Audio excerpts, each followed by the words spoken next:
LCC. Pada saat ini tengah tunggu di depan Public Bank. Tunggu Mama Khairul. Tu Mama Khairul sudah datang. Nah, Mama Khairul sudah datang. Customer dah dapat. Okey. Naik. Alah.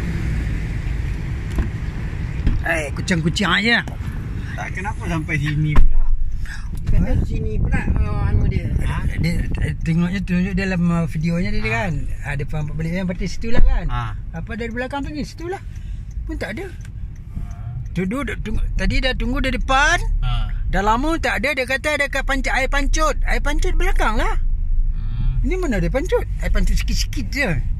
Lepas tu dia dekat depan pula. Lepas ke belakang. Masuk jauh mama berjalan. Anak tu kami dah masuk dalamnya. Masuk dalam. Dah tak pinggang. Hai. Tak ada rezeki lah. Tak tahu lah. Mari jumpa. Mula kita dah bagi tahu. Kita tunggu dekat bus stop depan tu. Dia kata, oh kami dah masuk dalam. Depan air pancut kata dia. Okey lah. Tu apa ajak pergi jalan belakang. Memang kat dekat belakang air pancut tu kan cantik juga ambil gambar. Tak, sebab biasanya kadang orang drop memang kat depan. Patut depan itu kan dah bertutup. Terpaksa orang panggil dekat dia orang drop dekat bas tadi tu. Patutnya kan tempat apa duduk tadi. Lama dah tunggu situ. Dia kata dia dah sampai, dia dah masuk ke dalam. Tak apalah, tak ada rezeki lah. Apa lagi? Tu baru ni cakap orang dah penat nak lah mana ni. Dia tunjuk gambar dia depan Public Bank. Itu pasal ajak pergi. Kita terus pergi depan Public Bank tu lah.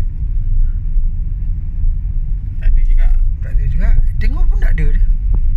Mungkin di Public Bank dia tadi tu dah nak berangkat lah katanya tu. Sampai bas sana kan sekejap dia berhenti tu. Dekat corner tu mana boleh dia belajak sikit lah. Jalan Yap Kuang Seng. Tak ada rezeki lah mah. Tak ada rezeki lah. Mama pun tak kuat. Mama Itu pun dah itu pun dah jauh jalan mama tu dari tu.